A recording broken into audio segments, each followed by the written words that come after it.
Irmãos, pregar na igreja do NASP é sempre um desafio. Primeiro porque eu sou membro daqui, embora um pouco visitante, mas sou membro. Segundo porque santo de casa não faz milagre. Terceiro porque essa é uma igreja com muitas mentes, muita gente que pensa, você tem que cuidar muito com tudo. Mas eu espero que a graça de Deus esteja conosco e que o Espírito Santo realmente fale aqui nessa reflexão que teremos nos próximos minutos. Eu queria, nesse momento, compartilhar com os irmãos, e vocês vão entendendo, à medida que eu vou lendo, o porquê do sermão que eu vou pregar. Eu vou pregar hoje sobre o livro de Daniel. E eu queria abrir com um comentário escrito pela autora Ellen White. Eu esclareço, em primeiro lugar, que Ellen White não é a Bíblia. O meu sermão será baseado na Bíblia. O que eu vou ler aqui é apenas uma introdução de um sermão. Se você quiser colocar como um quebra-gelo, pode. Uma introdução. Em segundo lugar, porque, ainda que eu esteja pregando para alguém que não concorda que Ellen White seja uma profetisa inspirada por Deus, é possível que haja pessoas que não concordem com isso, deixe-me pedir licença para lê-la pelo menos como uma mulher que escreveu de teologia no mais profundo senso da palavra. Ainda que eu não acreditasse no dom profético de Ellen White, eu sou obrigado pelo menos a dar-lhe um título honoris causa de teóloga. Porque ela escreveu com tanta propriedade que, falando não agora como adventista, mas como teólogo, eu poderia, sem a menor sombra de dúvida, colocar Ellen White no patamar de Karl Barth, de Schnarrenburg e grandes outros teólogos aí que são estudados e que fazem livros a respeito deles, John Wesley e outros mais. A profundidade com que ela escreveu de temas de Bíblia é tão tremenda que, ainda que eu tire dela o título de serva de Deus ou profetisa inspirada por Deus, ainda que eu tire esse título dela, eu tenho, no mínimo, de considerá-la honoris causa uma teóloga.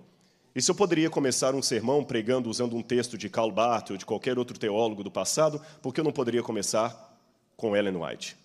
Tá certo? Esclarecido isto, vocês vão entender, à medida que eu vou ler o texto e outros comentários que eu vou fazer aqui, por que eu elegi pregar sobre Daniel nesta manhã para a igreja. Como temos que dar a fonte do que estamos lendo, o que eu vou agora apresentar para os irmãos está no livro Testemunhos para Ministros e Obreiros Evangélicos, a partir da página 112. Ela escreve assim: o Espírito de Deus tem iluminado cada página das Escrituras Sagradas, mas há aqueles sobre os quais pouca impressão elas fazem, por serem imperfeitamente compreendidos. Ao ouvir a sacudidura, pela introdução de falsas teorias, esses leitores superficiais, não ancorados em parte alguma, são como areia movediça. Escorregam para qualquer posição para agradar a tendência de seus sentimentos de amargura. Deixe-me interromper a leitura aqui. Semana passada, por coincidência, eu estava no túmulo de Ellen White.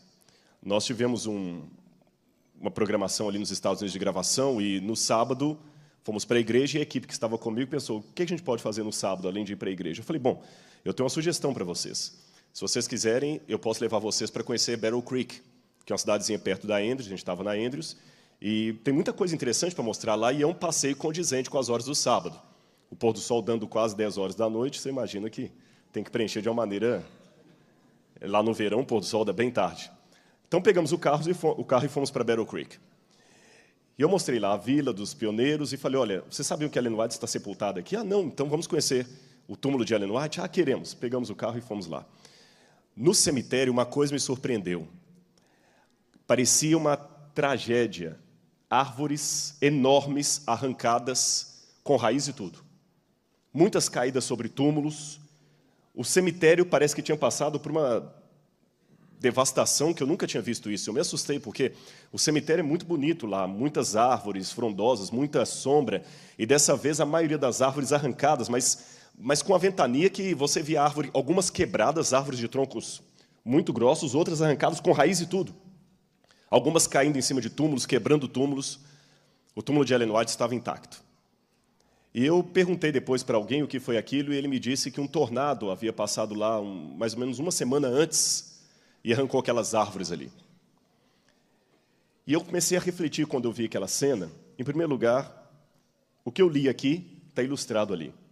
Árvores enormes, com raiz e tudo, caídas ao chão. E se me permitem uma ilustração parabólica, por mais que você seja uma árvore firme, você também pode cair. se a sua firmeza não for na palavra de Deus?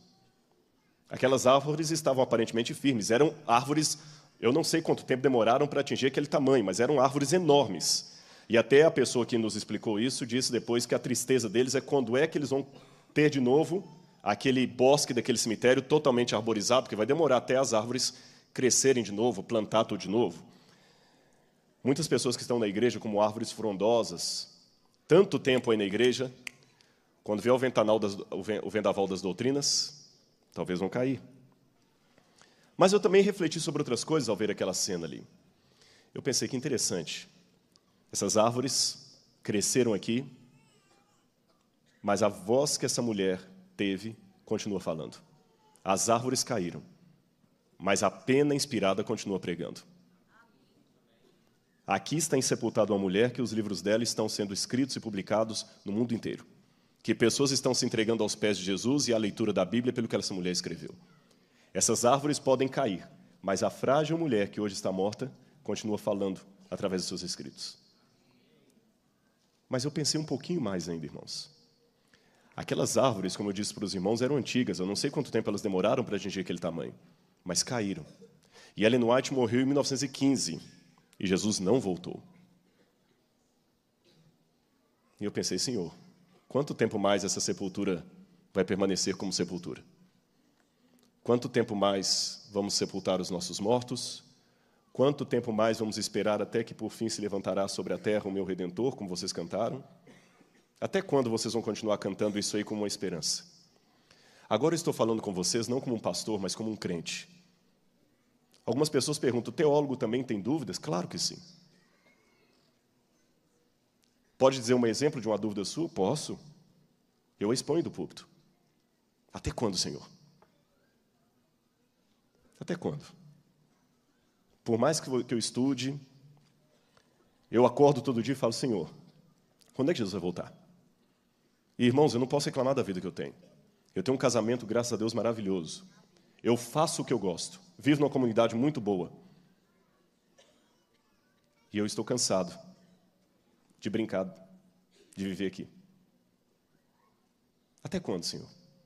Eu vou contar uma coisa para os irmãos, talvez alguns vão até rir. Não me tomem por síndrome de idoso, mas eu fiz 40 anos ano passado. E descobri uma coisa que as pessoas falavam. Pode ser psicológico. Mas quando você faz algumas passagens da vida, coisas mudam. Quando você se torna adolescente, mais ou menos 14 anos, como muda? Radical assim. Você começa a perceber coisas nas meninas que você não percebia antes. Você começa a perceber espinhas no seu rosto que agora começam a incomodar. Não é isso? Não é psicológico, não é, professor? Um pouquinho antes, na infância também, tem aquela fase assim que você quer ficar com a mamãe o tempo todo, tem aquela fase que você odeia que sua mãe te beije na bota da escola, quando vai deixar ali. São mudanças. Quando você faz 21 anos também, é outra mudança. Puxa, agora eu sou um adulto, agora eu tenho que me... E quando você faz 40 anos também, você começa... Eu começo a perceber coisas que eu não percebia. Começam a aparecer marcas no seu corpo que antes você não tinha, no rosto.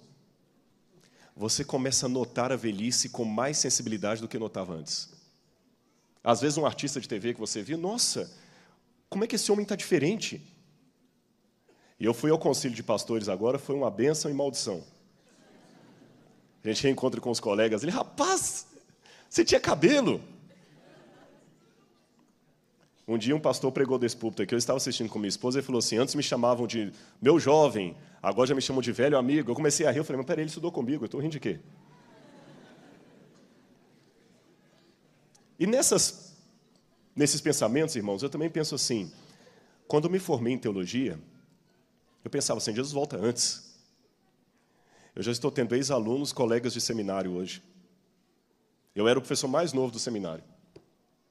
Eu ficava falando, agora já tenho colegas que foram meus alunos. E Jesus não voltou. E o teólogo pergunta, Senhor, até quando? Até quando, Senhor? Talvez você em casa está fazendo essa pergunta, talvez você que está aqui está fazendo essa pergunta, Senhor, até quando? Talvez eu estou pregando para muitos jubilados que estão falando assim, Senhor, eu não esperava jubilar. Eu já jubilei, já tem 10 anos aí, o Senhor não voltou. Até quando, Senhor? Ellen White me dá uma sugestão. Ela diz aqui como é que eu posso reafirmar a minha fé. Ela diz, Daniel e Apocalipse devem ser estudados.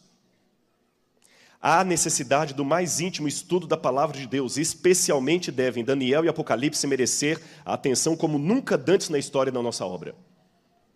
Podemos ter menos a dizer em alguns sentidos quanto ao poder romano e ao papado, mas devemos chamar a atenção para o que os profetas e apóstolos têm escrito sob a inspiração do Espírito Santo de Deus. De tal modo, tem o Espírito Santo moldado as questões, tanto no dar a profecia como nos acontecimentos descritos, que ensina como o agente humano deve ser conservado fora de vista, escondido em Cristo, e que o Senhor Deus dos céus, a sua lei, devem ser exaltados. Lede o livro de Daniel. Recapitulai ponto por ponto a história dos reinos que estão ali representados. Contemplai os estadistas, concílios, poderosos, exércitos, e vede como Deus operou para abater o orgulho dos homens e lançar por terra a glória humana. A luz que Daniel recebeu de Deus foi dada especialmente para esses últimos dias. As visões que ele viu às margens do Ulai e do Hidekel, os grandes rios de Sinear, estão agora em processo de cumprimento, e logo ocorrerão todos os acontecimentos ali preditos. Já que ela falou dessas visões, eu queria ler essas visões com os irmãos. Vamos ler Daniel, capítulo 12? Abra sua Bíblia comigo. E hoje eu aproveito para estrear no púlpito a Bíblia que eu ganhei lá no Conselho de Pastores. Todos nós ganhamos uma Bíblia. Eu estou estreando a minha aqui, viu? Bíblia nova é ruim, né? Porque está tudo novinho, as páginas não estão com marcas ainda. Eu vou ler com os irmãos, prestem atenção e vocês vão entender mais outra razão por que eu escolhi esse sermão para pregar. Daniel, capítulo 12, versículos 1 em diante. Assim diz na minha tradução: nesse tempo se levantará Miguel, o grande príncipe, o defensor dos filhos do povo, e por fim se levantará sobre a terra. Vocês cantaram. E haverá tempo de angústia, o qual nunca houve. Esse tempo de angústia, o qual nunca houve, desde que houve nação até aquele tempo. Mas naquele tempo será salvo o teu povo e todo aquele que for achado inscrito no livro. Fique só a Bíblia aberta. Aqui nós sabemos que é justamente quando Jesus termina a sua obra no santuário celestial, se levantará Miguel, e ele então prepara a sua comitiva para descer à terra. Nesse ínterim, entre a saída de Cristo do santuário celestial e o retorno de fato aqui na terra, nesse ínterim, haverá um tempo de angústia. E Ellen White diz num outro texto do Grande Conflito que se há algo que possamos exagerar, isto não é o tempo de angústia. Ela fala que tudo que vamos descrever podemos cair no exagero. Ela falou, porém não tem como exagerar a angústia que aguarda o povo de Deus. Muitos dos que dormem no pó da terra ressuscitarão. Uns para a vida eterna, outros para vergonha e horror eterno. Aqui ainda não é a ressurreição última, é a ressurreição especial. Aqueles que crucificaram a Jesus vão ressuscitar para ver o Senhor voltando nas nuvens, e alguns dos que morreram, ou todos, que morreram firmes na mensagem do terceiro anjo, também ressuscitarão primeiro. Note que a Bíblia fala, muitos dos que estão no pó da terra, não fala todos, então não se trata daquela ressurreição geral. E diz que alguns ressuscitarão para a glória, outros para o vexame. Então aqui nós temos a profecia dos soldados romanos e de muitos que morreram na mensagem do terceiro anjo. Os que forem sábios, pois, resplandecerão com o fulgor do firmamento, e os que a muitos conduzirem à justiça como as estrelas sempre e eternamente. Tu, porém, Daniel, encerra as palavras, sela o livro. Até quando? Até o tempo do fim. Muitos o esquadrinharão, e o saber se multiplicará.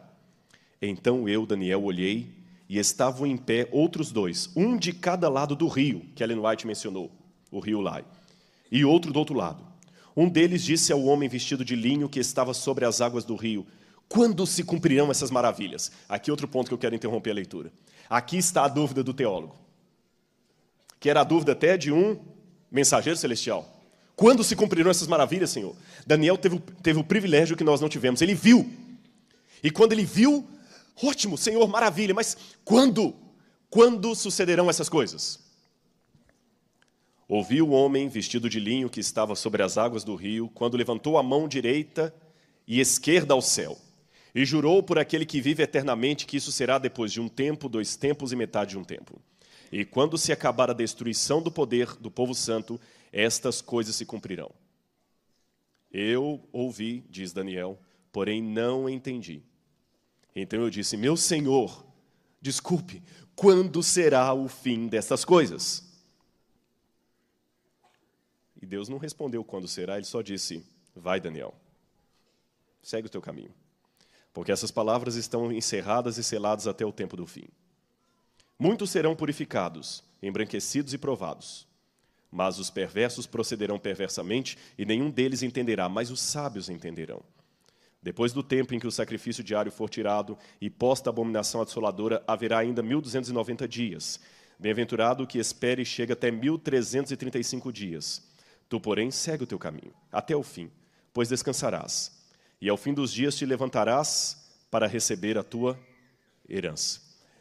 Desculpe-me se eu frustro alguns nessa manhã, mas eu não vou explicar os 1290 dias, nem 1335 dias. Esse é um assunto ainda em aberto, há posições, e eu não creio que aqui um púlpito, o sermão, seria o lugar ideal para discutirmos esse detalhe da profecia. Mas ele está dentro do contexto aqui. Eu quero pregar nesta manhã, o meu objetivo é sobre o livro de Daniel, é um sermão temático. Como que eu, através do livro de Daniel, respondo essa angústia que eu tenho como teólogo? Senhor, até quando? Até quando? Quantos morreram esperando, e até quando, Senhor? E quanto tempo mais? Há várias crianças aqui na igreja, até quando, Senhor? Milhares de pastores reunidos em Foz do Iguaçu, conclamando, pedindo a Deus o Espírito Santo, e pregando de casa em casa a esperança, Jesus voltará, e amém, e vai voltar, mas até quando, Senhor? Eu pergunto. E eu quase que ouço a voz de Deus falando como Daniel, vai, Rodrigo, segue o teu caminho. Continua dando suas aulas e pregando. Deixa o quando comigo. Prega o que eu mandei. Eu sei que há alunos de história aqui, deixe-me contar para vocês uma coisa que talvez vocês já ouviram de algum professor. Existe um ramo da história que me fascina, chama-se psicobiografia. É uma mistura de história com psicologia. A psicobiografia é o seguinte, ela toma a análise psicológica de uma personagem do passado. Eles pegam tudo o que se pode saber daquela personagem e tentam, a partir da história daquela personagem, descobrir, talvez, alguma questão emocional dela. Por exemplo, através de cartas deixadas, você pode descobrir se a pessoa sofreu de depressão, os tipos de traumas que ele trazia consigo. Há alguns que usam a psicobiografia para tentar entender por que Hitler tinha tanto ódio dos judeus. E há algumas pistas interessantes. Alguns diagnósticos até interessantes, a partir de cartas, a partir de contexto. E eu queria aplicar algumas regras da psicobiografia sobre o homem que escreveu isso aqui. O homem por detrás do escrito, o próprio Daniel. E eu vou mostrar para vocês alguns slides. Para falar desse homem, Daniel, eu quero mostrar essa mulher para vocês aí. E eu quero falar um pouquinho dela com vocês. Já que eu falei que eu quero analisar Daniel, deixe-me falar dos sentimentos por detrás de alguém que é acadêmico. Quem estudou na Andrews possivelmente foi aluno dessa mulher. E eu quero compartilhar para os irmãos que foi uma das pessoas que eu tive maior prazer e emoção em conhecer. O nome dela, Leona Running. 96 anos. E eu a entrevistei quinta-feira da semana passada. Essa entrevista vai para o ar no segundo semestre no Evidências. Eu confesso que eu terminei a entrevista chorando. Para quem talvez não saiba quem é Leona Running, eu vou explicar para vocês por que eu estou dando tanta ênfase a essa mulher. Ela simplesmente domina 13 idiomas diferentes. E apesar dos seus 96 anos, ainda possui tremenda lucidez, como poucos. Entre os idiomas de sua carreira acadêmica, ela conseguia, não sei hoje a tal fluência disso, mas até um tempo atrás, ela lê com fluência egípcio, ugarítico, hitita, latim, sumeriano, acadiano, grego, hebraico, francês, italiano, alemão e outras coisas mais. Ela foi professora da Andrews por muitos anos e ela foi professora em Takoma Park, uma das primeiras mulheres a lecionar no nosso seminário em Takoma Park. E ela... Por que eu digo que ela ainda está muito lúcida? Há 5 anos atrás, tem um amigo meu lá na Andrews, Bob Bates, ele fez uma tese de PhD, e a tese dele foi um dicionário de egípcio. E ela foi a orientadora dele. E essa mulher foi secretária de Albright. Agora eu vou falar da área da arqueologia. Albright está para a arqueologia como Freud está para a psicanálise. O pai da arqueologia moderna. E eu entrevistei essa mulher, e ela está com 96 anos, talvez a última entrevista da vida dela. Muito frágil fisicamente, mas lúcida. E ela começou a contar a história dela, e uma das grandes angústias que ela teve é porque, com 1 ano e meio de casado, seu esposo morreu. E ela resolveu, então, dedicar a vida aos estudos para tentar suplantar a dor da perda do marido. E, no final da entrevista, eu perguntei para ela, mas e sobre o seu marido? E a volta de Jesus? E ela começou a chorar. 70 anos que ele morreu. E ela chorava como se ele tivesse morrido semana passada. E ela falou assim, isso é muito difícil. Todos os dias eu pergunto ao meu Senhor, quando é que o Senhor vai voltar? Quando, Senhor? Quando? E ela demonstrou uma... Eu estou adiantando a entrevista para vocês, mas não importa. Ela falou assim, eu tenho medo, porque quando ele ressuscitar, ele vai ressuscitar com 30 e poucos anos que ele morreu, ele vai me ver com 90.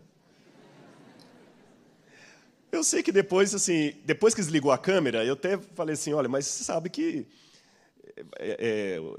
vocês vão mudar o corpo. Também o câmera que estava conosco falou, mas a gente vai transformar. Ela falou, eu sei disso, eu não esqueci a doutrina. Mas e se demorar um pouquinho, eu não queria que ele me visse assim. Agora imagina aquela senhora. Mas, irmãos, vocês vão ver depois a reportagem no Novo Tempo. Quando ela começou a chorar, e ela foi chorando, me dói muito a ausência do meu esposo. Eu não me dói muito, por isso que ela mergulhou no mundo acadêmico. Até como... Ela trabalhava na Voz da Profecia, ela fez os primeiros sermões em inglês para o pastor Roberto Rabelo passar para o português. Os primeiros sermões da Voz da Profecia foi ela que fez. Ela conheceu o pastor Rabelo menino, quando ele chegou nos Estados Unidos para estudar. Aí eu falei, tá, mas e a volta de Jesus? A senhora está desanimada? Ela falou assim, não, de maneira nenhuma, ele vai voltar. Irmãos, veio uma velhinha de 96 anos, trêmula, que para andar do carro até o museu onde eu fiz a entrevista, ela tinha dificuldades, e falando assim, ele vai voltar. E ela olhou para a câmera e falou, ele vai voltar e eu vou ver o meu esposo. Amém? Amém. Eu falei assim, eu não preciso falar mais nada nesse programa. E de novo eu fiz a pergunta para mim mesmo, Senhor, até quando? Será que eu vou chegar a 96 anos, Senhor? Eu falei que ia falar de Daniel e interrompi para mencionar a Helena Running. Como é que estava a situação psicológica de Daniel quando ele escreveu isso aqui? Daniel também não entendeu. Até quando, Senhor? De novo, eu vou pedir licença a vocês para contextualizar o livro de Daniel um pouquinho mais, já que eu quero estudar o aspecto psicológico dele. Vocês sabem que o livro de Daniel está intimamente ligado até com o cumprimento da profecia. A Bíblia fala que o livro de Daniel estaria encerrado e selado até o tempo do fim. Segundo o estudo adventista, o tempo do fim começou em 1798. Curiosamente, até 1798, o livro de Daniel era um livro difícil de ser estudado. Mas, um pouquinho antes disso, várias pessoas começaram a estudar Daniel. Você tem Manuel Lacunza, você tem o próprio Newton, Francisco Mejia, na Argentina, pessoas estudando o livro de Daniel, Johann Bengel, na Alemanha, depois, mais tarde, Guilherme Miller, nos Estados Unidos. E, em 1798, alguns colocam 99, Napoleão estava com o exército dele no Egito e descobriram a Pedra de Roseta. A descoberta da Pedra de Roseta deu início à arqueologia moderna. E o pessoal começou a escavar o Egito. E começou a levar muita coisa do Egito. E depois que escavaram bastante o Egito, alguém falou o seguinte, olha, já que estamos escavando o Egito, vamos escavar o berço da civilização, a Suméria. E aí foram escavar a Suméria e descobriram a cidade de Babilônia. Aí começaram a descobrir, arqueologicamente, o ambiente onde viveu o profeta Daniel. Aí agora eu tenho elementos para falar de Daniel. Que interessante. Quando o livro de Daniel foi aberto, a arqueologia começou a escavar a Babilônia. Aqui está a montanha de Hilá, onde ficava a antiga Babilônia, hoje em Bagdá. Muitos duvidaram que Babilônia existiu. Até essa época, 1898, muitos diziam que Babilônia nem existia. Mas um homem chamado Robert Coldway desconfiou que aquelas casas dos beduínos que ficavam na beira do rio Eufrates eram feitas com tijolos muito antigos. E quando ele foi examinar, esses tijolos eram da Babilônia. Ele voltou a Hilá, da onde os beduínos tiravam aqueles tijolos, e percebeu que eles estavam tirando tijolos milenares para construir a casa deles. Ele começou a escavar aquela montanha e descobriu, esse é Robert Coldway, ele descobriu que embaixo de Hilá estavam as ruínas de Babilônia. Olha quanta coisa foi fotografada na época. Tudo isso aí estava por milênios desaparecido. Os críticos da Bíblia diziam que Babilônia não existia, mas a arqueologia mostrou a existência de um grande império mencionado na Bíblia, chamado Babilônia. E não somente isto, eles também começaram a encontrar escritas cuneiformes ali, que ajudaram a contar a história daquele lugar. E uma dessas pedras revelou, inclusive, a existência de personagens mencionados ali no livro de Daniel, por exemplo, Nabucodonosor. E uma delas está hoje aqui no NASP, graças à doação do professor e pastor Paulo Barbosa. Para quem não conhece, o pastor Paulo Barbosa foi por muitos anos professor no Espírito Santo, e ele ganhou, uns 40 anos atrás, esse tijolo que vocês estão vendo aí. Esse tijolo foi trazido do Iraque, de alguém que foi trabalhar em construção civil, e trouxe o tijolo e falou, vou jogar isso fora, fazer o que com isso? Aí alguém sugeriu, não joga fora não, doe para o pastor Barbosa, ele dá aula de religião, ele pode usar isso aí nas escolas, né? Uma pedra que veio da Babilônia, um tijolo. E ele usou. E um dia o pastor Barbosa veio visitar o museu que a gente tem aqui no NASP e contou dessa pedra. E falou, eu vou doar para vocês a pedra. E quando eu fui conhecer, eu fui à casa dele ver, eu falei, pastor, isso aqui é acadiano. Isso aqui é escrita cuneiforme. E, irmãos, o pastor Osés também reconheceu, ele também estudou isso aí. Nós podemos fazer uma tradução e ali tem o nome de Nabucodonosor. Logo no início tem um asterisco, que se lê Dinger. Você tem Nabucoduri-Uzur, Nabucodonosor, Lugal, rei de Babilônia e provedor dos templos de Esagla e Esda. E embaixo aparece o nome do pai dele, filho primogênito de Nabopolassar. Está no nosso museu do NASP aqui. Mas essa não foi a única. Várias peças foram encontradas provando a existência não apenas de Babilônia, mas também de Nabucodonosor. A arqueologia também provou a existência de Joaquim, rei de Judá, ali entre os cativos em Babilônia. Também provou até os amigos de Daniel. Ali eu estou apontando um dos cilindros que diz que Nabucodonosor, com medo de uma represália, de uma traição, ele nomeou apenas 50 pessoas para trabalhar em seu séquito real. E ele nomeia os 50. Ele coloca lá, como ministro Nabuzeridinimã, como o outro lá, Nabuzeribine. Aí vem um nome, o outro aí fala assim, Hanani Shanu, que parece Ananias. Mushalim Marduk, que parece Mesaque. Ardinabu, Abdinego. Os 3 nomes dos companheiros de Daniel mencionados ali, o de Daniel não está. Parece com o capítulo 3 de Daniel, que justamente menciona a questão da fornalha ardente. Também menciona, num dos tabletes encontrados ali, que Babilônia foi tomada sem derramamento de sangue. Bom, esse é o contexto histórico que a arqueologia me diz, e aqui nós temos o tamanho da cidade de Babilônia, com o rio Eufrates passando no meio dela. Olha Daniel entrando nessa porta aí. Essa é a porta de Estar.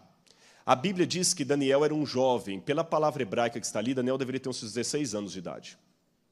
15, 16 anos.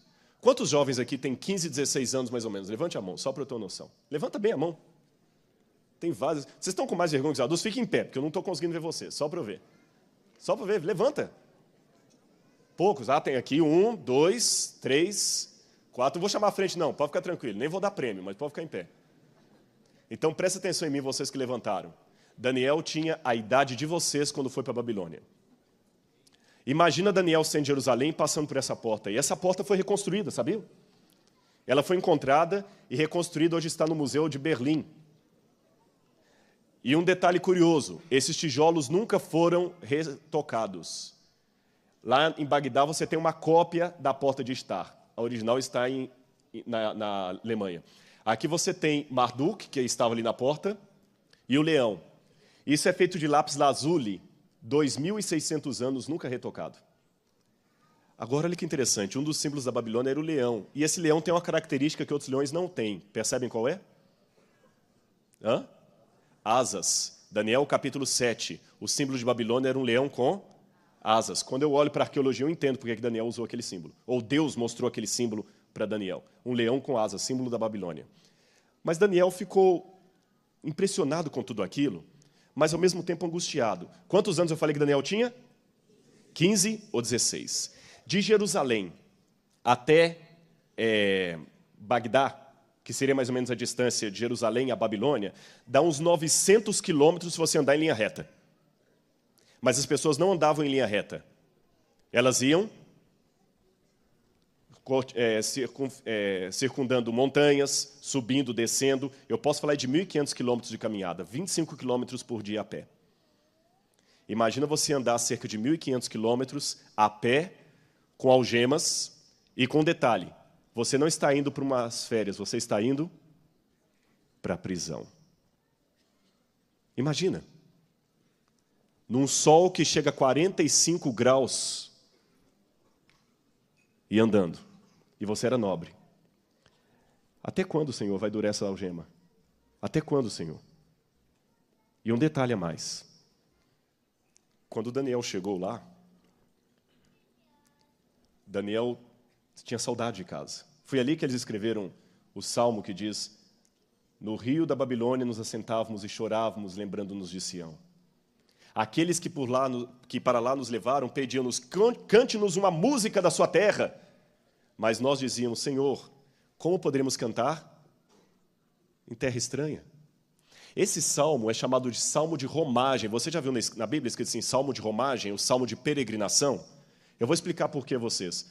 Os judeus que continuaram morando no cativeiro, quando iam para Jerusalém nas festas religiosas, eles vinham pelo caminho cantando esses salmos, que eram salmos da época do cativeiro. Por isso são chamados salmos de romagem ou salmos de peregrinação. Imagina Daniel sentindo isso aqui. E eu vou revelar uma coisa agora que talvez assustar alguns da igreja, como me assustaram, essas coisas aqui. Vocês estão vendo essa cena aí? Não sei se dá para ver ou está um pouco apagado o slide. Isso é uma cena de um painel assírio. E os babilônios imitavam os assírios na sua crueldade. E os assírios tinham um costume, quando eles levavam jovens cativos para trabalhar para o rei, e como eu falei, os babilônios também imitaram isso. Sabe qual era o costume? Em primeiro lugar, escolhiam jovens de boa aparência. Segundo, jovens da família real. Por que da família real, pastor? Simples. Muitos daqueles jovens poderiam ser o copeiro do rei, para experimentar um vinho antes do rei bebê-lo, para ver se o vinho estava envenenado ou estragado. E somente um jovem de alta posição social saberia distinguir um vinho bom de um vinho ruim. Concordam comigo? Então é lógico que um rei queria do lado dele como copeiro alguém que fosse nobre. Traduzindo para hoje, seria como se um soberano quisesse como secretários, como empregados, alguém que soubesse um nó de gravata italiano, alguém que soubesse como engraxar um sapato de couro especial, alguém que entendesse como se coloca um terno. E não podia pegar alguém da periferia que não sabe aquilo, então ele ia escolher alguém da nobreza. Por isso que Daniel foi. Só que havia um problema para os assírios e babilônios. Um jovem bonito, inteligente, poderia atrair a atenção da esposa do rei. Irmãos, eles costumavam castrar esses jovens. Esse painel que vocês estão vendo aí mostra alguns eunucos castrados. Como eu sei que eles estão castrados? Eles não têm barba. Além da inscrição que diz isso, geralmente o castrado ele para de produzir testosterona, pelos começam a ficar finos, a voz às vezes afina. Não significa virar homossexual.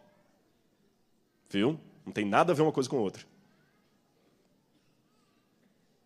Mas alguns comentaristas, repito, para ficar bem claro, e você que está em casa não mal interpretar, não significa que a pessoa se transforma em homossexual, nem efeminado. Ficou claro? Esclarecido isso aqui, para não dar nenhuma dúvida para ninguém. Alguns comentaristas levantam a hipótese que Daniel também sofreu esse tipo de castigo. Eu não posso afirmar isso aqui, mas realmente é uma coisa que...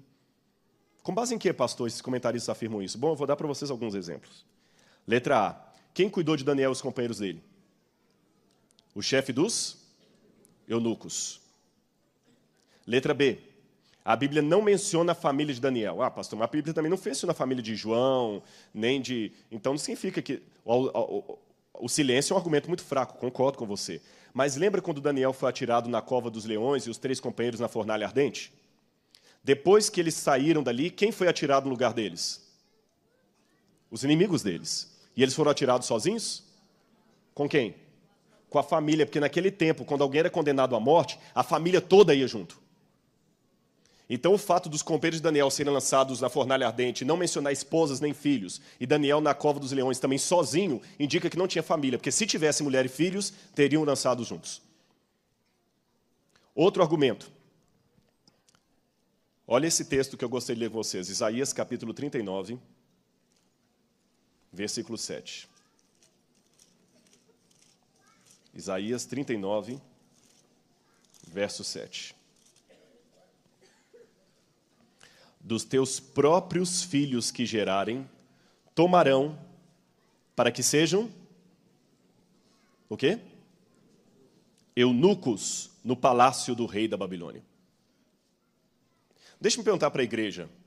Essa profecia de Isaías, relativa ao cativeiro, diz que Deus ia trazer o cativeiro por que razão? Porque Israel era fiel? Não ouvi a resposta. Porque Israel estava cumprindo a lei? Por que veio o cativeiro, irmãos? Porque Israel pecou. Porque Israel estava em apostasia. Eu pergunto a vocês, Daniel estava em apostasia? Mas Daniel sofreu a consequência. Outra lição que eu aprendo do livro de Daniel. Você que está sentado aí agora, lembra que Ellen White falou dos murmuradores? Você está disposto a sofrer junto com o povo de Deus as consequências da apostasia do povo de Deus, mesmo que você esteja sendo fiel? Isso é um recado especialmente para os dissidentes. É fácil fazer um movimento e ficar criticando de fora.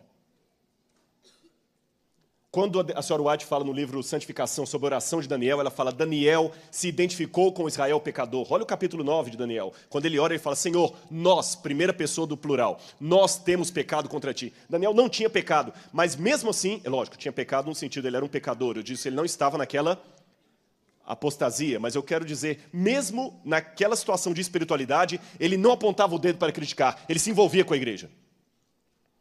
E quando nós temos as nossas rodinhas aqui em volta do colégio, nós nos identificamos com a igreja ou a gente critica? Esse povo, essa igreja, não é mais como no meu tempo. Com todo respeito a alguns que já são mais experientes do que eu respeito tremendamente aqueles pioneiros. Mas ali naquela igreja também tinha problemas. Se não teriam terminado a obra do Evangelho, Jesus tinha voltado. Então não acho que é criticando a juventude de hoje, achando que a de ontem era melhor, que a de hoje não presta. E da mesma maneira, vocês jovens, não é desrespeitando os mais velhos, achando que eles não sabem nada, porque pelo contrário. Eu sou um pastor que eu gosto de responder perguntas, mas fazer perguntas também. Por que hoje brinca tanto? Por que hoje ficou tão normal passar a noite na balada e no outro dia cantar na igreja? Vocês têm amigos que fazem isso? Por quê? Agora é o pastor que está perguntando. Por quê? Viu? O pastor também pergunta. Por quê? Ficar brincando. Aquele namoro lá, por quê? Irmãos, eu confesso para vocês, eu vejo algumas cenas de alguns namorados aqui que eu não vou chamar a atenção, porque eu sei que eu vou passar por idiota ainda, mas pensa se Deus está sendo louvado com alguns tipos de namoros que alguns têm, até dentro do campus ou fora dele. Pensa se Deus está sendo louvado com o que está aparecendo no seu computador lá no quarto. Tá bom? E antes de falar assim, esses velhos, eles não querem... Respeite, é a igreja. Meu pai foi muito duro comigo. Você vai ser como Daniel, vai se identificar com os erros do seu pai e pedir perdão a Deus? Ou você vai ficar só criticando? Irmãos, vamos nos identificar com a igreja. Senhor, a igreja é tua e é nossa. Eu amo essa igreja. Se ela está em pecado, pai, eu estou sofrendo com ela. Daniel, se proceder essa hipótese que Daniel sofreu esse tipo de agressão física, irmãos, vocês não estão entendendo onde é que eu quero chegar agora? Eu posso ter demorado a vir até aqui, a questão da psicologia, o lado psicológico de Daniel. Quando ele perguntou, até quando, Senhor, quando se cumpriram essas maravilhas? Imagina o que é para um homem sofrer esse tipo de agressão física. Sendo fiel a Deus, jovem, na flor da idade, belo, inteligente. Senhor, por quê? Por quê, Senhor? E vou contar para vocês outras coisas que eu aprendo do livro de Daniel. O que o livro de Daniel me ensina? Em primeiro lugar, não ceder em princípios. Quando eu leio Daniel capítulo 1, lá diz assim, e propôs Daniel firmemente não se contaminar com a iguaria do rei. Isso era mais do que simplesmente ser vegetariano ou não ser vegetariano, irmãos. Aliás, nem peguem isso aí para falar que Daniel era vegetariano, viu? Não vou entrar nesse mérito aqui, mas eu não acho que é... Não podemos usar passagens que não estão dizendo aquilo para provar o que a gente gostaria que provasse, entende? É muito perigoso isso. Daniel foi fiel ali porque o rei estava servindo carnes sacrificadas a ídolos. E ele falou, não vou comer. Não vou comer. Quando no hebraico fala, e determinou-lhes o rei a ração diária, vaieman, em hebraico, vaieman, Este é um verbo em hebraico que admite Deus como sujeito. Em hebraico tem essa peculiaridade, tem alguns verbos em hebraico que o sujeito só pode ser Deus. Por exemplo, quando Deus determina Adão e Eva, Deus coloca nomes sobre Adão e Eva, o rei de Babilônia coloca nomes sobre Daniel e seus companheiros. E lhes determina, Vaiemam, o rei se colocou no lugar de Deus. A cena do Gênesis se repete aqui em Daniel. No Gênesis, Deus coloca nome em Adão, ele determina o que comer. Aqui o rei coloca nome sobre Daniel, ele determina o que comer. Daniel fala assim, eu vou comer legumes e beber água. Experimenta-nos. Daniel não cedeu.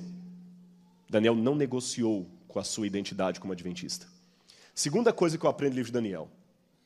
Ele não questionava a soberania de Deus, nem ele nem os seus companheiros. Lembra na fornalha ardente que os companheiros falaram para o rei? Nosso Deus pode nos livrar, mas saiba, ó rei, ainda que ele não nos livre, ele é Deus. Eu vou falar uma coisa com você e nunca mais esqueça o que eu vou dizer. Em nome de Jesus, preste atenção nisso. Você tem que orar com fé e fidelidade. Fé é orar com a certeza que Deus pode atender, porque Ele pode fazer todas as coisas. E fidelidade é continuar agarrado com Ele, mesmo que Ele resolver não atender. Ore com fé, mas não esqueça que Deus é Deus. Deixa Deus ser Deus. Eu vou orar por cura, eu vou orar por libertação, mas Deus é Deus. Daniel orou e foi para a Babilônia. E ainda que você não aceite a tese da castração lá, da agressão, só o fato de estar longe de casa, nunca mais voltando para ver a família, nem os pais, nem os irmãos, nem ninguém. Então você também, jovem, eu quero dar recados para todos, que se sente revoltado, porque você não queria estar aqui no internato, seu pai obrigou. Sua situação não está pior do que a de Daniel de jeito nenhum. Você está aqui porque alguém quis o seu melhor. Pode, às vezes, você não gostar da comida, pode não gostar do dormitório, pode não gostar do culto de tal hora, pode não gostar de ter vir para a igreja de sábado, mas saiba que a sua situação ainda é muito melhor do que a de Daniel. Muito melhor. Um dia você vai crescer e vai perceber como foi bom o tempo de internato, que hoje talvez você não está entendendo. Mas não revolte, não. Mas falharam comigo, pastor, é que você não sabe, eu entendo. Eu sei o que você está dizendo. Muita gente falhou comigo também. Mas eu não vou usar isso como motivo para questionar a soberania de Deus. Deus é Deus. Terceira coisa que eu aprendo. Daniel não cedeu nos seus princípios, mas Daniel não foi bairrista. Se você olhar, irmãos, o livro de Daniel é o livro que mais enaltece heróis de fora. Pode olhar, o livro de Daniel não traz um herói de dentro de Israel. Todos os heróis do livro de Daniel, com exceção dele e dos seus companheiros, são pessoas de fora. Quem ajuda Daniel? O chefe dos eunucos, não era judeu. O chefe da guarda, Arioque, não era judeu. Nabucodonosor, que depois se converte, não era judeu. Rei da Pérsia, que estava a favor de Daniel, qual é o nome dele? Dario, não era judeu. O rei que estavam esperando, Ciro, não era judeu. Olha como o livro de Daniel coloca, de toda a Bíblia, é o livro que mais coloca como destaque pessoas boas lá de fora. Em outras palavras, se eu posso parafrasear os ufólogos que dizem assim, há vida em outros planetas, eu diria à igreja, há vida espiritual em outras igrejas. Há vida espiritual no mundo. Há cristãos em Babilônia. Sai dela, povo meu, é povo de Deus. Então não podemos ser bairristas. Tem muita gente que ainda tem aquela mentalidade assim, povo do mundo. Se for o pastor Bulhão pregando, foi usado por Deus. Se foi um outro pastor, não pode ter sido usado por Deus, pastor, de jeito nenhum. Vocês sabiam que Ellen White, quando o segundo filho dela casou, quem fez o casamento foi um pastor batista?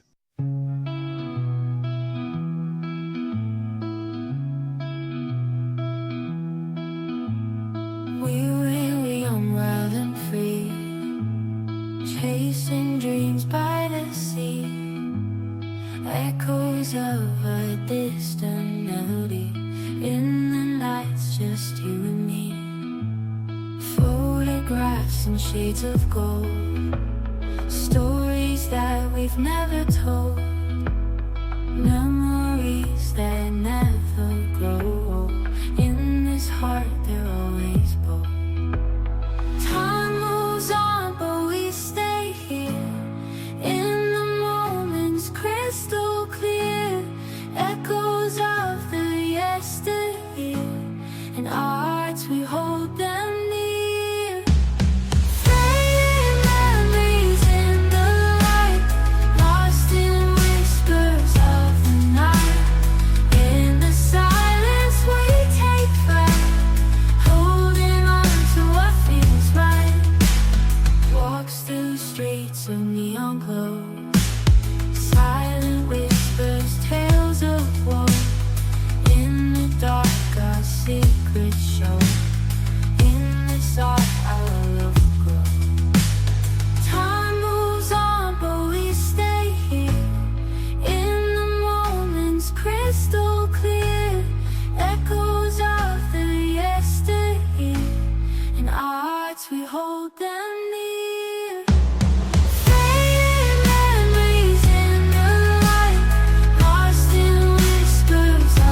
whispers, tales of woe. In the hearts we find our say. In the dawn we'll never stray. Fading memories in the light, lost in whispers of the night. In the silence we take flight, holding on to what feels right. As the days turn into years, through the laughter, through the tears, in the echoes on our steers, in these dreams we face our fears.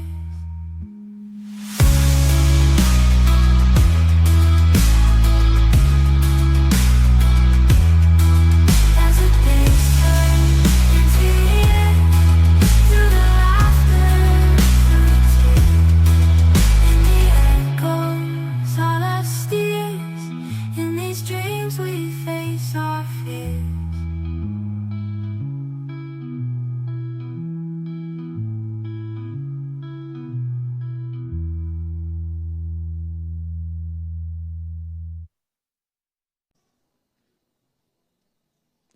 Briguem com ela, não tem nada a ver com isso. E a entrevistadora perguntou para a ex-nora da irmã White, que já morreu, a senhora Burroughs, por que foi um pastor batista que fez o casamento, não tinha nenhum pastor adventista ordenado? Falou assim, não tinha, mas é porque o pastor batista era amigo da irmã White. Agora muita gente vai parar de crer nela por causa disso. Mas pastor, e o sábado? A Ellen White falou que o sábado ainda não é o sinal de Deus para definir, desculpa, o domingo ainda não é o selo da besta e não será enquanto o decreto não for colocado. E o sábado hoje é o sinal distintivo do povo de Deus? É. Mas não para longe de qualquer questionamento. Tem muita gente guardando o sábado hoje que, embora esteja no povo de Deus, não faz parte dele. Quando o decreto dominical for colocado, nós vamos diferenciar as pessoas por guarda de dia. Até lá, isso ainda é meio subjetivo. A igreja de Deus é a igreja adventista do sétimo dia, ponto. Não abro mão disso. Mas ela é maior do que a igreja adventista. Porque Deus tem a igreja visível, da profecia, e a igreja invisível. Daniel reconhecia que tinha pessoas sinceras lá fora. Vocês perceberam aqui a dinâmica? Daniel não cedeu. Não é questão agora de vou me tornar metaleiro para ganhar os metaleiros. Mas também não é questão de falar assim, é do mundo, não vou nem encostar em você. Nós temos que parar com isso. Olha, irmãos, eu vi uma cena uma vez aqui, triste. O dono de um restaurante aqui perto, uma vez, falou assim, olha, eu fiquei chateado com algumas pessoas que vieram aqui, e na hora da refeição lá, aprontou um escândalo no restaurante, porque supôs que a pessoa tinha usado a carne, a faca, para cortar a carne, a mesma faca do porco. Ele falou, não, eu conheço os adventistas, eu não faço um negócio desse aqui. Mas ele aprontou um escândalo e começou a gritar, nós somos especiais, vocês têm que entender que somos especiais. E esse dono do restaurante falou assim, se fossem tão especiais, você não estaria comendo aquela carne, porque eu conheço o que vocês pregam.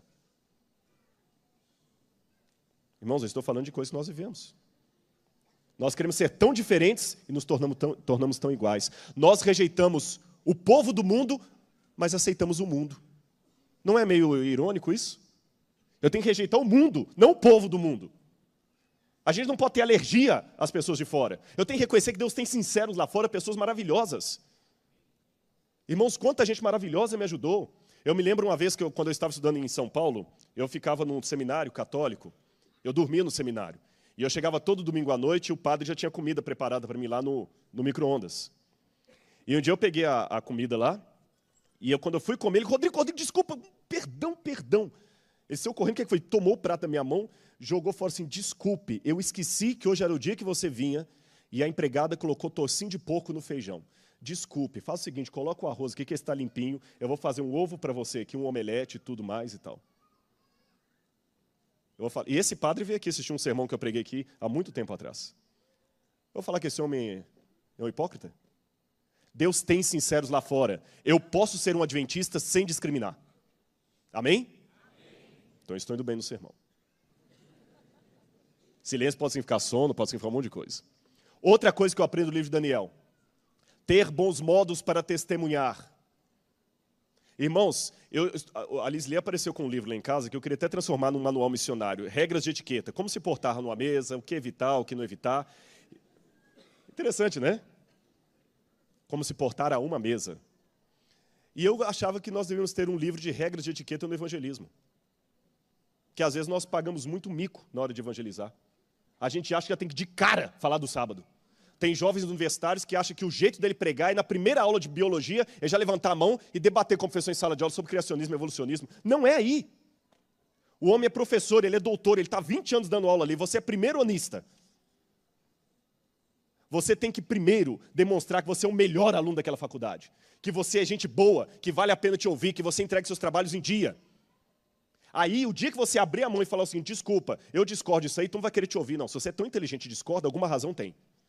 No primeiro dia, você é um ilustre desconhecido. Hoje eu estou casado com minha esposa, mas no primeiro dia que eu conheci, eu desse um beijo na boca dela. Desculpa, eu cacófato. Eu não estaria dando aula aqui. Primeiro, você tem que conhecer a pessoa tinha que conhecer para ver que vale a pena te ouvir. Daniel, antes de falar qualquer coisa, mostrou que ele era. Daniel tinha que ser gente boa, irmão, senão o chefe da cozinha não ia arriscar por Daniel. Olha, todo mundo gostava dele, apesar da oposição que ele enfrentou, o chefe da guarda foi a favor dele, o chefe da cozinha foi a favor dele, Nabucodonosor se encantou com ele, Daniel era gente boa, valia a pena ouvir esse rapaz. Então, minha sugestão, pregue muito e fale só o essencial. Pregue muito e fale pouco. A sua vida é a única Bíblia que muita gente está lendo lá fora. Outra coisa que eu aprendo do livro de Daniel. Daniel, apesar de todo o sofrimento, continuava tendo alegria. O livro de Daniel é um livro que tem ironia e humor. Quando você lê no livro de Daniel assim, e Nabucodonosor disse, ao som da gaita, ao som disso, ao som daquilo, vocês vão se prostrar e não dá uma lista de instrumentos ali. Você notou, Lineu, que várias vezes repete os instrumentos? Sabe por quê? Humor. É engraçado. Em hebraico, a repetição constante de alguns elementos assim, ou o exagero é humor. Quando Jesus disse, é mais fácil passar um camelo no fundo de uma agulha que um rico entrar no céu, isso era humor. As pessoas riam. Daniel ali tinha um bom senso de humor. E o rei disse de novo, vamos lá, ao som disso, daquilo, prostrem. Olha, de novo, hein? Vou repetir, ao som disso, daquilo, prostrem-se. É verdade que ao som disso, daquilo, vocês não se prostraram? Essa repetição constante é um jeito bem humorado de contar a história. E eu costumo dizer para meus alunos que se um homem não sabe rir de uma boa piada, desconfie da teologia dele. É doente.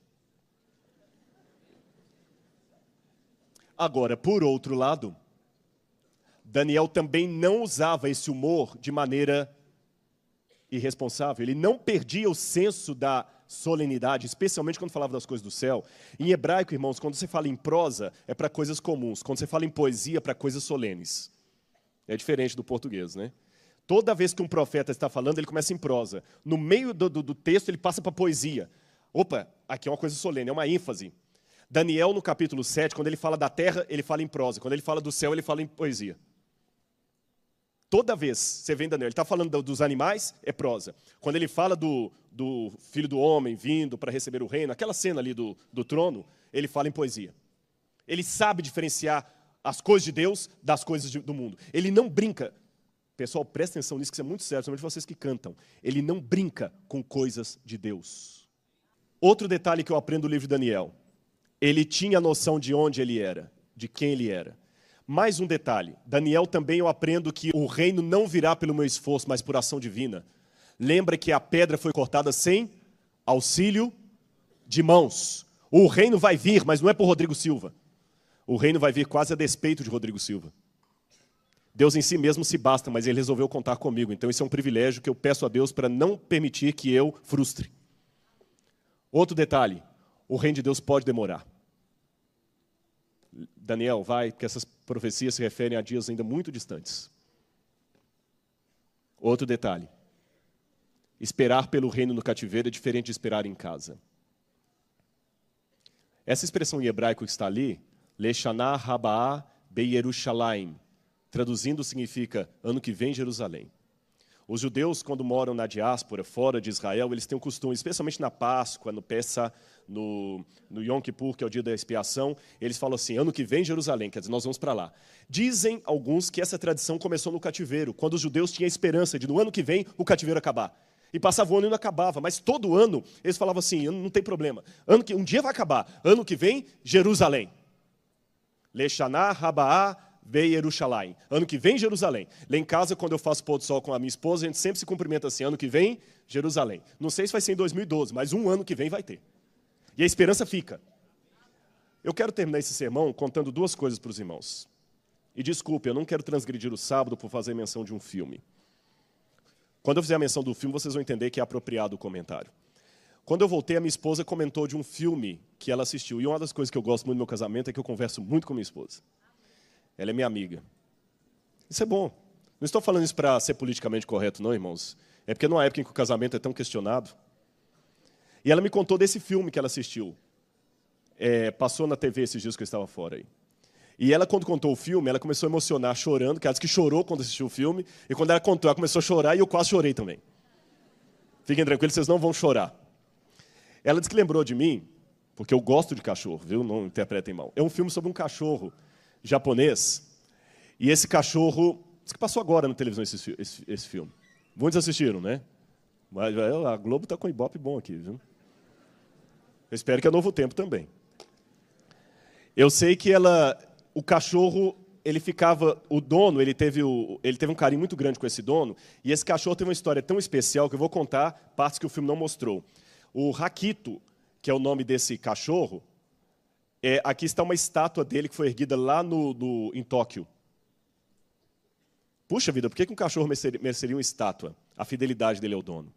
O dono criou, e a Lisley diz que foi mostrando o carinho do dono com o cachorro, e o cachorro foi crescendo, ele pegou o cachorro, e o dono ia trabalhar, o dono era professor, ele ia para a estação, o cachorro ia com ele. Quando ele entrava no trem, o cachorro voltava para casa. Quando era a hora do trem chegar, o cachorro ia para a estação e ficava esperando o dono. Até que um dia, o cachorro não queria que o dono embarcasse no trem de jeito nenhum. Parecia que o cachorro estava entendendo alguma coisa. Esse aqui é a foto original do cachorro. Tirada em 1929, em preto e branco.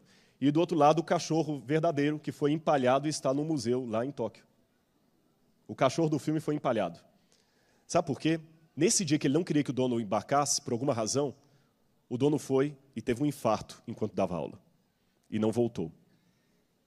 E por anos e anos, esse cachorro continuava indo para a estação todos os dias, na hora que o trem chegava, esperar o seu dono chegar. E ele começou a morar na estação. Ele dormia debaixo dos trilhos, e na hora que o trem chegava, ele chegava e sentava lá, esperando o dono que nunca mais ia voltar. E a Lisley diz que a cena mais triste do filme é que você vai vendo o cachorro envelhecendo, e o dono não volta. Quando ela contou isso, coincidiu com o que eu estava pensando em pregar para vocês. Um cachorro não tem o raciocínio de um ser humano. Eu sei que o cachorro pode ser um bicho inteligente, mas ele não tem o raciocínio de um ser humano. Mas se um cachorro consegue ter tanta fidelidade em ficar esperando um dono, por que eu não vou continuar esperando o meu Senhor? Até quando, Senhor? Não sei. Mas eu sei de uma coisa, irmãos, Daniel não era um mero historiador. Ele verificava o pulso da história e sabia interpretar os tempos. E eu aprendo mais uma coisa do livro de Daniel. Eu comecei esse sermão perguntando até quando. Passei pela história de Leona Running, que também perguntou até quando. Mostrei Daniel perguntando até quando. Mostrei que Daniel tinha todos os motivos humanos para questionar a Deus. Mas ele continuou esperando. E a última coisa, presta atenção no que eu vou dizer agora. Existe uma diferença entre esperar no cativeiro e esperar em casa. Daniel sabia o tema do grande conflito. E a dinâmica do grande conflito é que se nós sofremos demais, nós não suportamos, mas se sofremos de menos, não sabemos qual mal é o mal e não desejamos nos livrar dele. E como o mal imita o bem? No livro de Daniel você tem a pedra que sai do céu,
que a montanha é um símbolo do céu, ela é arrancada de uma montanha, é o símbolo do céu, e essa pedra que sai do céu atinge a terra e cresce e enche a terra. E o pequeno chifre é um chifre que sai da terra e atinge o céu, imitando o poder de Deus. Ele sabia o que era o grande conflito. Esperar a Deus no cativeiro é diferente de esperar em casa. Você está sabendo esperar a volta de Jesus? Deixa eu contar uma última ilustração para você pensar no resto desse sábado. Uma vez eu li uma coisa de Paulo Freire, um verso que eu nunca tinha lido, um verbo. Ele falou do verbo esperançar. A palavra esperança pode vir de esperar e de esperançar. Eu contei isso numa vigília aqui, gostaria de pedir licença para contar isso de novo à igreja. Uma vez eu passei 50 dias longe da minha esposa. Ela estava na África do Sul e estava em Israel. Quando eu voltei, eu estava ansioso por ver a minha esposa. E você vai entender nessa minha ansiedade o que significa esperançar. Eu fui para Caprioli ali esperar o ônibus chegar e eu estava com flores na mão. E o meu comportamento dizia que eu estava esperançando. Não esperando, esperançando. E eu ficava andando para um lado, e aflito, e olhava na esquina, e o ônibus nada. Uma senhora perguntou, puxa, mas você está com tanta euforia, quem você está esperando? E eu nem percebi que eu estava tão empolgado. E a minha esposa, a sua esposa? Ela está vindo aonde? Da África do Sul. É mesmo? E o que você faz? Eu sou professor e pastor lá no NASP, sou da Igreja Adventista, a minha esposa é professora. E comecei, eu não sei, daqui a pouquinho eu sei que não era só aquela mulher, tinha uma outra com ela, mais um senhor, mais um outro, mais um outro, mais um outro. E uma chegou e falou assim, mas ela é sua namorada? Eu falei, mais do que isso, ela é esposa. E fiz assim, aí eu cutucou o marido, tá vendo? O ônibus chegou. A porta abriu, aquela primeira falou assim, não, espera aí, ele vai na frente. Espera aí, motorista, deixa ele entrar. A Lisle vai me matar para eu estar contando isso aqui, mas tudo bem. Quando eu entrei, que eu abracei, evidentemente beijei, porque casado pode.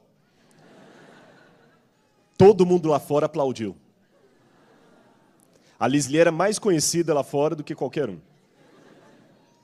Mas dessa história um tanto engraçada, eu quero ilustrar para vocês o que significa esperançar. Esperar é estar à espera de algo. Esperançar é ter tanta vontade que a coisa venha, que você leva outros a esperarem juntos com você. Era espalhar a esperança. Irmãos, eu vou continuar esperando o meu Senhor. A minha dúvida teológica ainda não sanou. Até quando, Senhor? Quando Jesus voltará? Não sei. Desculpem, meus alunos, o professor de vocês não sabe e nunca vai poder responder. Quantos anos, pastor, você acha? Mais 10 anos, 5? Não sei. Eu sei que ele em breve voltará. Quando será esse breve, eu não sei. Eu sei o seguinte, pela minha força, mas pela graça, não pela minha força, mas pela graça de Deus, eu vou continuar esperando. E eu conclamo você, a partir dessa introdução, desse panorama do livro de Daniel também, a esperar. Lembrando que estamos num cativeiro, na Babilônia. Esperar, o meu Senhor voltará. E eu vou ficar esperando. Se um cachorro, que é um ser que não tem a inteligência do ser humano, pode ficar esperando o seu dono, porque eu não posso esperar o meu Senhor?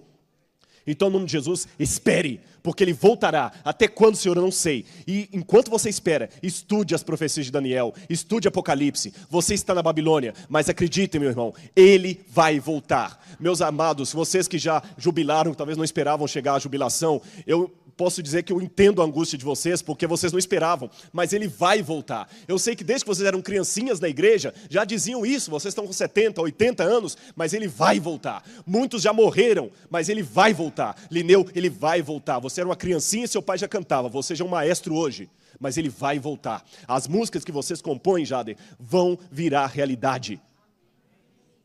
E em nome de Jesus eu quero continuar esperando. Vamos orar agora. Amado Pai, em nome de Jesus eu entrego esta igreja no Teu altar. Ouça a nossa voz agora, Senhor, do santuário celestial. Ouça, amado Pai, o nosso clamor. Como Daniel, Senhor, muitas vezes perguntamos, até quando, Senhor? Quando nós veremos essas maravilhas? Quando, Senhor, o pequeno chifre será definitivamente derrotado? Quando, Senhor, a pedra arrancada sem auxílio de mãos baterá no fim da estátua, consumindo-a e ao mesmo tempo enchendo toda a terra? Quando, Senhor, virá o Teu reino? Senhor, estamos presos na Babilônia deste mundo, agredidos, humilhados, muitas vezes punidos por pecados pessoais ou por pecados coletivos. Mas como Daniel, Senhor, queremos ser fiéis a Ti. Perdoa, Senhor, os pecados que temos cometido. Eu espero, Senhor, que eu tenha colocado para essa igreja aquilo que o Senhor desejou que eles ouvissem. Eu abri a palavra, Senhor, e meditei com eles, refleti sobre aquilo que eu sinto quando leio a Tua Bíblia Sagrada. Então, Senhor, agora, não na qualidade de pastor, mas de membro dessa comunidade, eu peço por todos nós, dá-nos o reavivamento, Senhor. Dá-nos o poder do Teu Santo Espírito. E que nós continuemos firmes esperando ao nosso Senhor.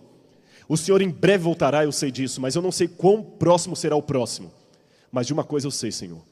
Eu e a minha casa, por Tua graça, eu e a minha igreja, por Tua graça, continuaremos esperando o Senhor.